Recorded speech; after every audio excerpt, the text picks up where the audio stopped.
Habib Jindan diadu dengan Habib Rizik. Yang bikin ternyuh adalah yang menyanjung Habib Jindan sambil mencaci Habib Rizik, yang menyanjung Habib Rizik sambil mencaci Habib Jindan, dan sebutan binatang diberikan kepada para ulama. Tak taunya muncul juga, saya diikut-ikutkan juga katanya. Wah, ini Buya Yahya menghabisi siapa? Habib Jindan kan, masih menghabisi Habib Rizik. Kadang-kadang ada apa ini, pengadu domba ini siapa? Dan semoga para ulama dijaga oleh Allah. Dan kami berdoa siapapun yang selama ini berkomentar jelek tentang para ulama, semoga Allah beri kesadaran dan semoga Allah beri kelembutan hati. Subhanallah walhamdulillah wa la ilaha illallah. Adu domba. Kita tahu kisah bagaimana kejadian dari para sahabat Nabi, perang Jamal. Itu diadu domba antara pasukannya Siti Aisyah dan pasukannya Imam Ali. Pasukan yang tidak ingin berperang, akan tapi ada orang masuk ke dalamnya, di luar daripada pasukannya Imam Ali, pasukannya Siti Aisyah. Ada pasukan di tengah malam masuk, menyerang sana, menyerang sini. Persis kisahnya seperti itu. Jadi kisahnya itu Siti Aisyah membawa pasukan, Imam Ali, karena ada orang bawa pasukan, Imam Ali juga mengeluarkan pasukan, tapi bukan untuk perang. Imam Ali sebagai seorang khalifah ingin mengamankan negara. Akan tapi utusan Imam Ali menghadap Siti Aisyah, menghadap kepada utusan Siti Aisyah. Ada apa? Oh enggak, kami hanya ingin bahwasanya Ali segera menyelesaikan urusan darahnya Sayyidina Utsman. Oh iya, itu akan diselesaikan bersama. Oh iya, akhirnya damai, nggak ada masalah. Malam itu tidur dengan enak sekali malam itu para pasukan. Cuman ada musuh, lah ini loh yang hari ini ada. Tiba-tiba ada pasukan lain, pasukan yang ingin menghancurkan umat Islam masuk ke dalam dan dibagi dua pasukannya. Yang satu menyerang pasukannya Imam Ali, yang satu menyerang pasukannya Siti Aisyah. Dalam keadaan itu diserang sama pasukan, apa yang terjadi? Pasukannya Imam Ali mengatakan yang menyerang adalah pasukannya Aisyah. Pasukannya Siti Aisyah mengatakan yang menyerang adalah pasukan Allah. Perang, puluhan ribu meninggal saat itu. Inilah pengadu domba. Mereka mati syahid semuanya. Karena apa? Yang salah adalah pengadu domba. Hari ini Masya Allah, ternyuh kami kemarin melihat. Semoga Allah menjaga. Kami tahu ada seorang alim Habib, misalnya contoh Habib Jindan. Saya sebut namanya karena nama ini kemudian diadu juga kami dengan beliau, karena kami memusuhi. Kami tidak ingin memusuhi siapapun, para pejuang baginda Nabi. Habib Jindan diadu dengan Habib Rizik. Yang bikin ternyuh adalah yang menyanjung Habib Jindan sambil mencaci Habib Rizik, yang menyanjung Habib Rizik sambil mencaci Habib Jindan, dan sebutan binatang diberikan kepada para ulama. Ini kan problem. Kalau Anda berjuang, Anda harus tahu siapa musuhmu. Kalau Anda tidak tahu musuhmu, Anda bisa memenggal leher kawanmu sendiri. Kan begitu kisah dalam medan laga. Anda harus mengenali siapa kawanmu dan siapa lawanmu. Lah ini kawan dijadikan lawan ini. Sampai saya lihat komentar, Masya Allah. Tak taunya muncul juga, saya diikut-ikutkan juga katanya. Wah, ini Buya Yahya menghabisi siapa? Habib Jindan kan, masih menghabisi Habib Rizik. Kadang-kadang ada apa ini, pengadu domba ini siapa? Mereka itu berbeda cara dalam berjuang. Kalau kita lihat apa yang disampaikan Habib Jindan misalnya di Istana Negara di Bogor itu, menunjukkan tentang indahnya cara berjuangnya baginda Nabi SAW. Tapi di situ juga disebutkan ketegasan Nabi. Cuman kenapa kok diarahkan seolah-olah ini adalah menghantam Habib Rizik? Ini kenapa kok ada model manusia semacam ini? Habib Rizik dengan caranya, dan Habib Rizik sendiri kalau secara pribadi lembut, akan tapi ada saat-saat beliau harus tegas. Tapi lihat ini pun fitnah. Tak taunya saya juga masuk di situ. Kita itu sering tersulut dengan fitnah, apalagi media sosial. Kami ingatkan, jangan Anda berkomentar sesuatu yang membahayakan umat. Ini caci maki. Yang menyanjung satunya mencaci yang lain, menyebut nama binatang. Ya begitu. Sesaat menyanjung Habib Jindan dan ini, lalu menyebut Habib Jindan. Yang satu adalah mencaci Habib Jindan, katanya innalillah. Ini sebuah contoh saja, kami sebutkan contoh, saya sebut namanya karena kami tahu dua-duanya. Mereka adalah pejuang Nabi Muhammad semuanya, pejuang Rasulullah dengan cara yang satu dengan cara kelembutan, tapi bukan bertentangan. Mohon maaf, beda cara bukan berarti bertentangan. Yang menganggap beda cara bertentangan, itulah orang yang tidak paham perjuangan. Kan dalam strategi perang ada yang begini, ada begitu. Main bola saja kan ada yang maju, mundur dan sebagainya. Kalau maju semuanya belakang kosong. Kalau gini ada yang diem karena dia kiper. Kalau kiper maju, ya artinya macam-macam. Dalam berdakwah tuh begitu. Cuma yang menjadi masalah adalah pengikut salah satunya mencaci, innalillah. Ada apa? Anda katanya pejuang Nabi Muhammad, tidak perlu Anda mencaci. Apakah Anda pecinta Habib Zindan? Tidak perlu mencaci Habib Rizik. Apa Anda pecinta Habib Rizik? Tidak perlu Anda mencaci Habib Zindan. Habib Zindan. Kenapa Anda terpancing dengan ini semuanya? Saya terheran dengan ini semuanya. Dan memang kita ini misalnya tersulut problem kok. Suatu ketika ada seorang ustadz, mohon maaf ini, begitu mudahnya orang mencaci. Seorang ustadz itu menghadirkan fatwa para ulama madhab Syafi'i. Madhab Syafi'i kan ada macam-macam. Ada pengikut Imam Ibnu Hajar, Imam Romli. Hanya gara-gara beda saja dianggap memusuhi ustadz yang berbeda. Ada urusan fikih. Sudah begitu dikatakan kamu kurang ajar dan sebagainya. Kok mudah sekali orang mencaci maki.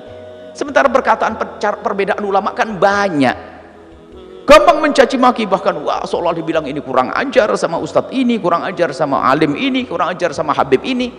Kok begitu mudah orang dikatakan mencaci, padahal hanya berbeda pendapat. Tapi perbedaan kan bukan bertentangan dan bukan bermusuhan. Bukan bermusuhan.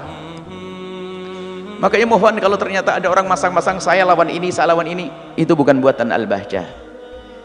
Kemudian ini yang dijajar uniknya, itu kan ceramah saya udah berapa mungkin tahun yang lalu. Habib Zindan kan baru kemarin ini dijajar, katanya saya mengkanter melawan. Kan saya lebih dulu waktu ngomongnya. Dan saya pun ngomong tentang kelembutan dakwah dan sebagainya. Mohon maaf, saya memihak kepada yang tulus, yang menuju kebenaran. Tapi kita harus betul waspada dengan ini pengadu domba. Maka jangan Anda mudah terpengaruh informasi-informasi yang mencaci ulama. Jangan. Dua-duanya ini adalah pejuangnya Nabi Muhammad SAW dengan model yang berbeda. Itu saling melengkapi, saling melengkapi. Jadi jangan sampai kita terpicu dengan permusuhan. Kadang di dalam satu wadah saja bermusuhan. Bahkan satu pesantren saja bisa bermusuhan kalau hatinya tidak tertata. Tadi yang saya sebutkan, perbedaan hukum fikih yang dicetuskan saja seolah-olah menjadi memusuhi. Misalnya di sebuah tempat ini sudah ada tatanan fikihnya begini, kemudian ada orang berfatwa dengan fatwa yang berbeda saja dianggap musuh. Oh tidak, ini juga fatwa ulama. Tapi yang menjadi masalah itulah orang mengadu domba, memberikan informasi tambahan. Kalau sekedar informasi misalnya, misal contoh, kalau seandainya orang dengar ceramahnya Habib Zindan, kalau orang tanpa dibarengi dengan tambahan biasa, oh ceramahnya indah. Tapi itu maksudnya ngantem Habib Rizik. Lah ini loh tambahannya, ini iblis. Sama begitu sebaliknya.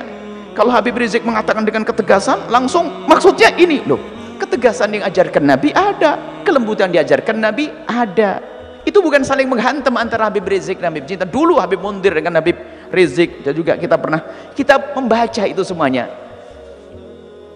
Saya ngomong begini karena terjadi kepada orang. Kalau dengan pribadi ini sudah aman. Orang nyaci maki saya mah suka-sukalah, terserah. Saya maafkan kok. 1000 orang, sejuta Anda mencaci, semoga Allah mengampuni. Cuma di saat ini membawa orang lain, umat, ulama-ulama, saya harus berbicara.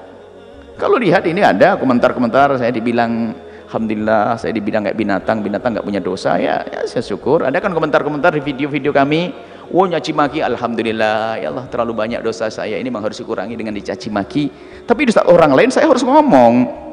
Kalau saya dicaci dan diolok, sudahlah, saya maafkan semuanya. Yang mencaci saya, mengolok saya maafkan. Yang bilang saya begini saya maafkan. Kalau bilang saya bodoh, memang saya belajar.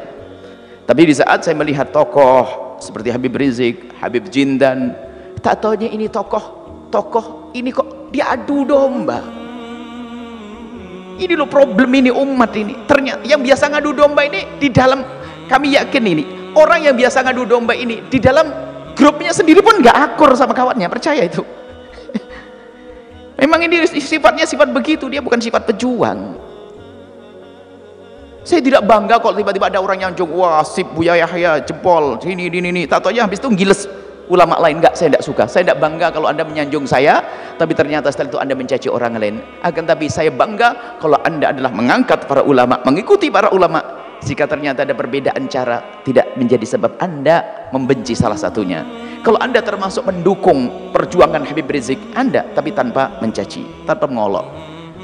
Mohon maaf, sering seorang tokoh ini dirusak oleh pengikut. Mohon maaf, Habib Rizik bisa dirusak oleh pengikutnya, Habib Zindan pengikutnya, Nabi Muhammad dirusak oleh pengikut yang berlebihan. Sebuah contoh saja dilihat di kereta api waktu ada aksi damai, itu kan kereta kan aman saja. Ini sebuah kisah, Ada salah satu orang yang sangat saya percaya, dia ngelihat dan dia pendukung aksi itu. Cuman dia ngelihat perilaku sebagian orang. Ada orang mau sholat di kereta, mau gelar sajadah di kereta. Tukang keretanya ngingetkan, Pak, di sana ada tempat sholat. Apa? Sholat sini nggak boleh? Loh, ngomong baik, di sana ada tempat sholat. Kenapa kok langsung marah? Kok kayak sudah ahli surga saja? Langsung, kenapa sholat aja kok nggak boleh di sini? Loh. Sampai kawan itu ngomong, loh, saya dengar sendiri, dia dikasih tahu. Jadi ada orang yang berjuang menjadi sok. Maka jangan dirusak Habib Rizik dengan perilaku kita yang nggak benar. Jangan dirusak Habib Jintan dengan perilaku kita yang tidak benar. Jangan dirusak Nabi Muhammad dengan perilaku kita yang tidak benar. Kita ngaku pengikutnya tapi akhlaknya tidak. Ini problem umat ini seperti ini. Nabi Muhammad dirusak oleh kita. Oleh kita ini mengatasnamakan Nabi tapi perilakunya tidak. Bayangkan hanya diingatkan, Pak, sholat ada di sana, malah ngomong sholat aja kok udah ajib. Sampai kawan itu, ini kan ngingetin, ngasih tempat sholatnya lebih karena menghormati. Ini kadang-kadang kita sok, ini kalau sudah berjuang ini seolah-olah sudah punya surga dan sebagainya. Mohon hormati ulama, jaga ulama. Mereka adalah orang-orang yang dekat kepada Allah Subhanahu wa taala. Berbeda cara tidak boleh menjadi sebab permusuhan. Beda cara, dan memang harus beda cara. Kami tidak bisa menjadi Habib Rizik. Habib Rizik tidak bisa menjadi yang lainnya. Habib Jintan semua menjadi dirinya sendiri, tapi mengambil cuplikan daripada contoh dari Nabi. Nggak ada yang paripurna kayak Nabi, nggak ada. Anda kalau menghendaki pemimpin kayak Nabi utuh nggak ketemu lagi, nah. Tapi ada muncul ciri Nabi di fulan, di Habib Rizik ada sifat Nabi yang tegas, di Habib Jintan sifat Nabi yang lembut, di sini ada. Nanti ada kelengkapan, asalkan semua berpegang dengan ajaran Nabi Shallallahu Alaihi Wasallam. Jangan Anda mudah terpancing.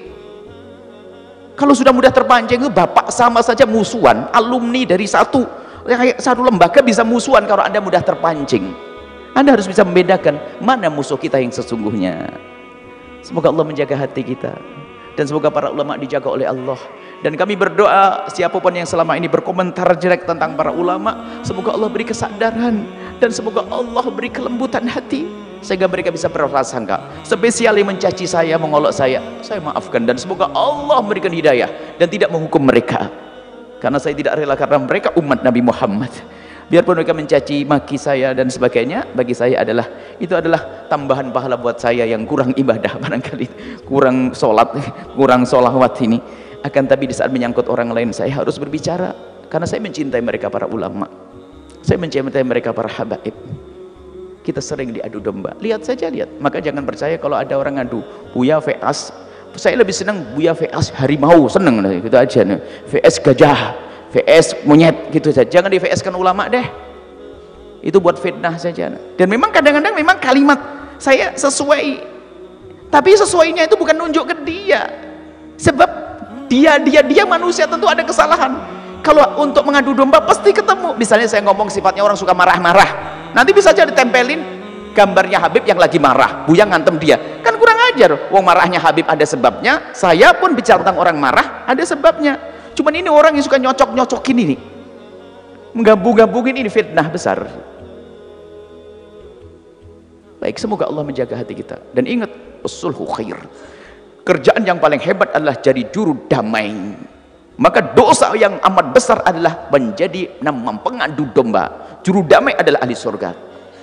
Anda jadi juru damai. Kalau ada permasalahan, jadi juru damai, juru damai, juru damai. Jangan sampai ada permusuhan. Semoga Allah menjaga kita semua, mengampuni kita semua, mengangkat derajat kita semuanya. Dan para guru-guru kita, para ulama, para habaib dijaga oleh Allah Subhanahu wa taala. Dan yang ada kebencian semoga dihilangkan oleh Allah, diganti dengan cinta. Dan semoga Allah menjaga lidah kita dari berkomentar yang tidak baik, menjaga tangan kita dari mengetik yang tidak baik. Yang sudah terlanjur semoga Allah ampuni dan Allah hentikan, diganti dengan kalimat-kalimat yang baik. Wallahu a'lam bissawab.